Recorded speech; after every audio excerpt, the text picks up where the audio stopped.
Oranienmund is situated in the southwestern part of the Taokai National Park, formerly known as the Speergebiet, which means prohibited area, prohibited to protect its vulnerable, intricate and unique fauna and flora.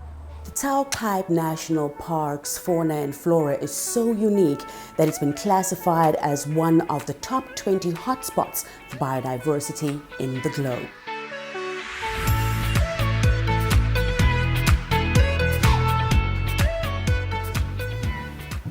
Hi, good afternoon. Thank you very much for hosting me in this beautiful town of yours. Welcome to Oranienmund. Ursula, tell us about your connection with Oranienmund. If I have to explain it, the connectivity for Oranienmund, what it means for me is, if you look at the surrounding areas and you look at the free spaces and you look at the beauty and the peacefulness, in terms of a spiritual level, I could really do very deep connections with my Creator in Oranienmund.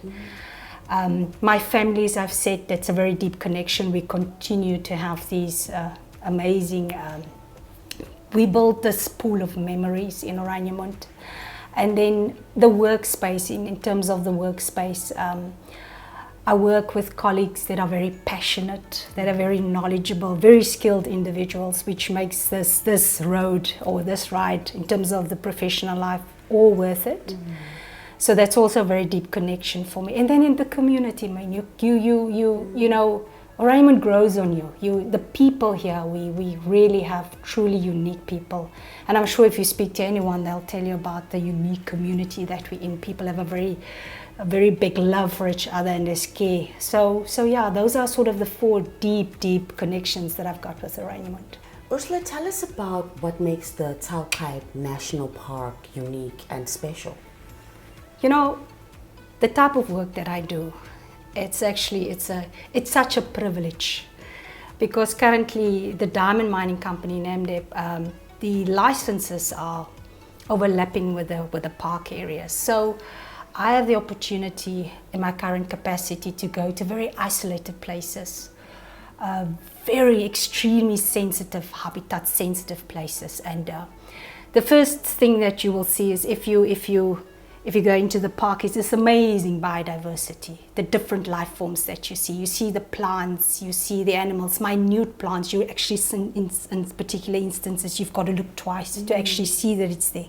So delicate and so uniquely formed. And then, of course, the wildlife. You will see in the areas in the park where we are currently operational, is you'll have along the international river, Orange River, we've got the riparian vegetation and all the biodiversity that's associated with that. Of course, diamonds, natural resource diamonds, that's what this park is also known for, very important. And then, of course, if you go along the coastal areas, we've got the coastal licenses. So you have beaches, beautiful, pristine, untouched beaches. You've got inland areas and amazing landscapes, just breathtaking, awesome landscapes.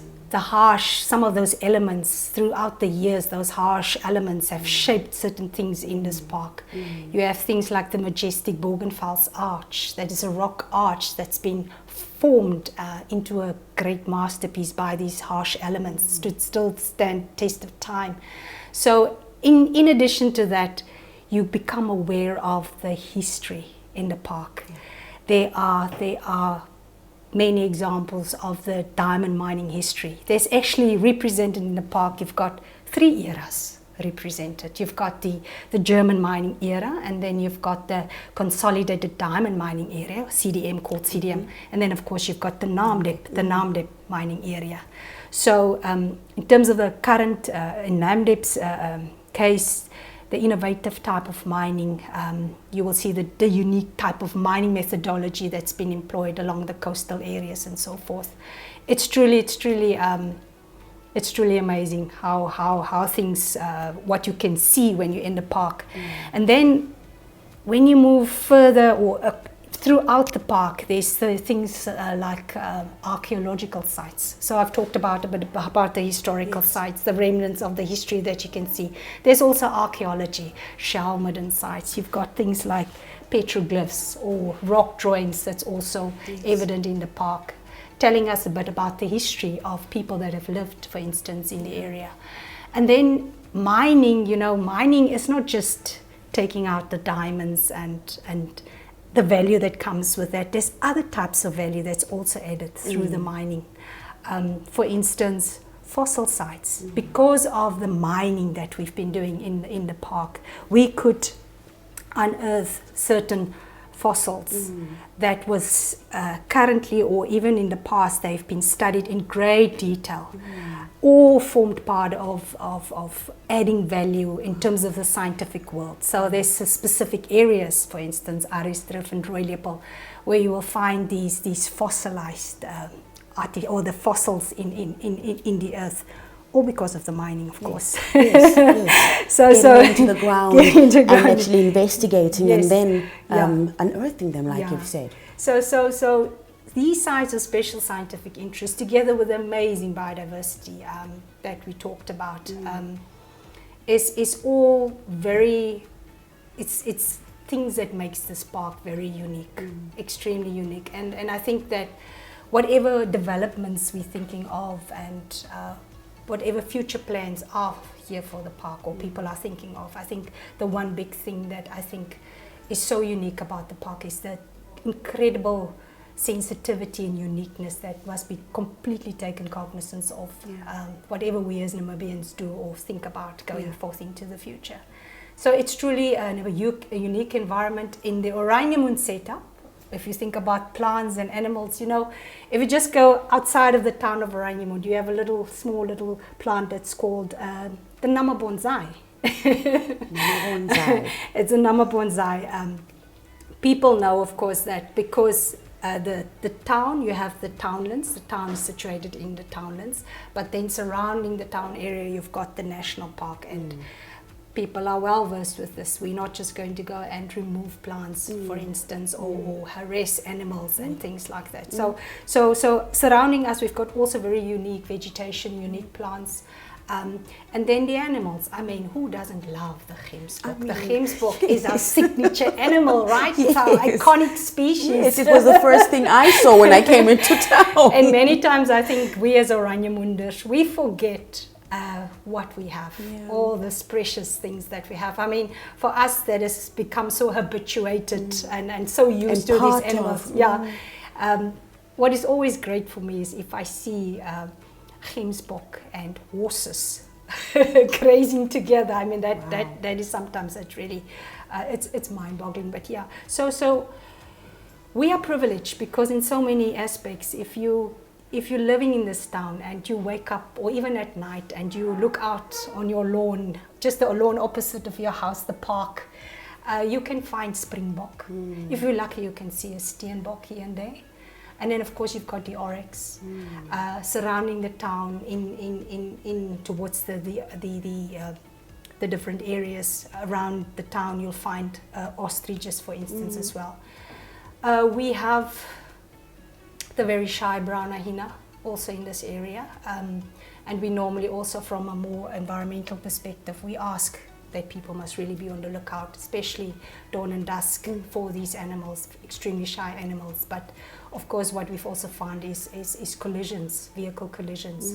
So people need to be on the lookout for that as well. But all in all, if you think about it, I always tell my sons, you are so blessed because you can see when you go to the river, you can we've actually seen a Cape clawless otter once.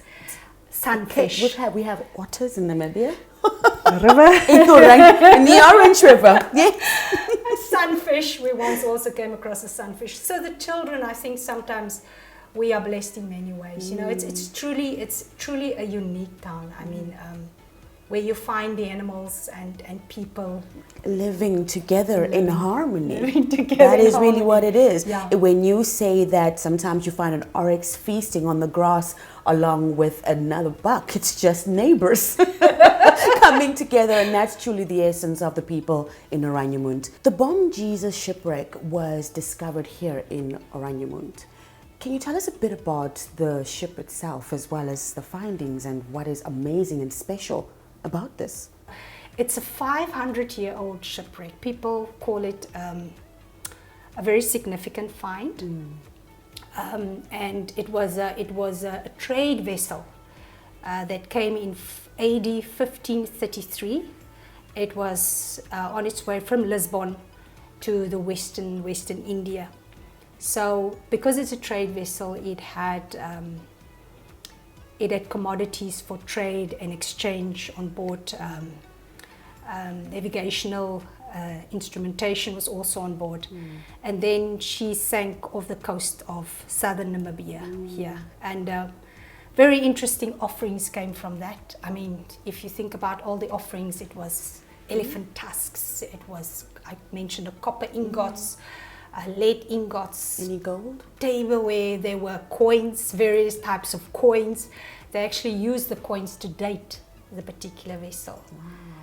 So yes, I think for us as a company, we're really proud to have been part and partial of that discovery and the management of the shipwreck. Yeah, so it's quite a significant find. With all this history and heritage that this area is blessed with, can you describe the future or the wish that you have for Oranienburg? Okay, what do I see? Your vision. I have a vision for Oranienburg. I see a town where we have included sustainable practices. I see a town where people have a true respect for water. We have come up with different ways of handling our water, respecting the water. We are water efficient. That's what I see for Oranienburg. I see a town where biodiversity is at the core or some have got a very important role to play in the local economy of this town. For instance, with the tourism. This town, many people have called it the gateway to the park. That's also what it's been called. So, and I see a town where we, in terms of sustainable practices, where we're looking at alternative energy. We have wind. We've got sunlight. So definitely having that, all of that, it's part of the vision. So that's more on the natural side, the natural world side. What I also see is I have a vision for Oranienburg that we will have a happy community, a community building on the strengths that we currently have. We have such a lot of passionate people. We have people that are so skilled. And we have strategists, and we've got visionary people, and we have very knowledgeable people. So I see a town where people are contributing to the upliftment and the welfare of our town going forth into the future. Thank you very much for joining me this afternoon and sharing with us in detail the science, the passion, the soul of Oranienburg. I think that you have done a fantastic job. They're definitely coming through. The gateway is open. With permission from Ursula and you, of course. And that was Ursula Witbooi, unearthing the soul, the passion and the heart of Oranienburg. Thank you for joining us.